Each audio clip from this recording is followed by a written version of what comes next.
আসসালামু আলাইকুম। আজকে আপনাদের সাথে শেয়ার করব রাত থেকে সকাল পর্যন্ত আমি কি করি। এই তো রাত্রে বিছানা করে নিয়েছি। এখানে মা শোয়, এখানে আমার ভাইয়ের মেয়ে, এখানে আমি। আর আমাদের তিনজনের কোল বালিশ লাগে, এই জন্য কোল বালিশ নিয়ে নিয়েছি। আমরা সুন্দরভাবে বিছানাটা করে নিয়েছি। কে কে কোল বালিশ ছাড়া ঘুমাতে পারেন না অবশ্যই জানাবেন। এই তো তারপর লাইট অফ করে দিলাম। তারপর আমি চলে যাব আমার সকালের যে খাবারগুলো আমি খাই সেগুলা ভিজানোর জন্য। তো এই তো কৌটাগুলো নিয়ে নিয়েছি, এর ভিতরে ছোলা ভিজিয়ে নিচ্ছি। তারপরে কিশমিশ, আমার ভাইয়ের মেয়ে এসে বললো আমাকে একটু দাও, তখন তাকে 2টা কিশমিশ দিলাম। তারপরে কিশমিশগুলো নিয়ে ধুয়ে নিব ভালোভাবে পরিষ্কার করে, তারপর কিন্তু আমি ভিজিয়ে রাখি। আর এগুলো সকালবেলা ভিজিয়ে খেলে স্বাস্থ্যের জন্য খুবই উপকার হয়, আর এই জন্যই খাওয়া। তারপর এক এক করে আমি ধুয়ে ভালো করে ভিজিয়ে ঢেকে রেখে দিব। তারপরে ইসবগুল, এটাকে সবাই চেনেন, ইসবগুলের ভুসি বলে এটাকে।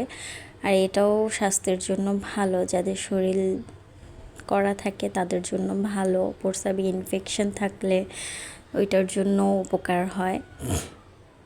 তো ভিজিয়ে নিয়েছি, আর আজকে একটু হাতে মেহেদি দিয়েছিলাম। কেমন হয়েছে সবাই অবশ্যই জানাবেন।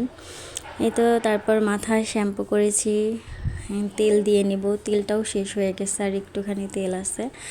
এই তো সকাল হয়ে গেল, ঘুম থেকে উঠে পড়েছে সবাই।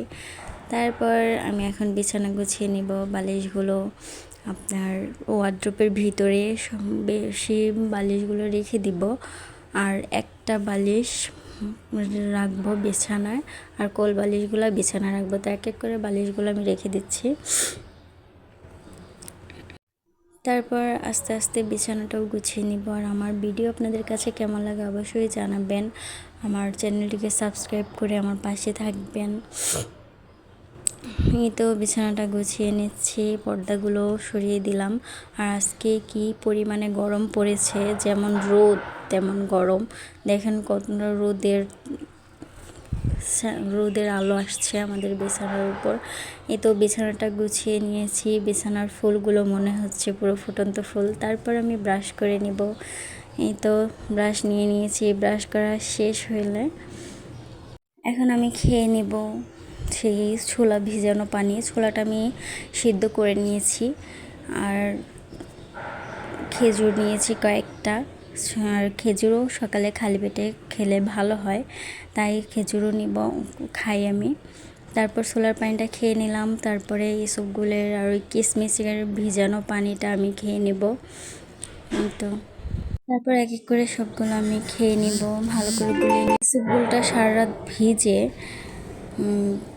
একবারে সাথে জড়ো হয়ে গেছে, তাই ভালো করে ছাড়িয়ে নিয়েছি। তো পানিটা খেয়ে আমি এখন কিশমিশগুলো খেয়ে নিব। তারপর আস্তে আস্তে ছোলা, খেজুর এগুলোও খেয়ে নিব। সকালে ভারী খাবার না খেয়ে এই হালকা পাতলা খাবারটা আপনারা খেতে পারেন। এটা স্বাস্থ্যের জন্য ভালো, আপনার পেটও অনেকক্ষণ যাবত ভরা থাকবে।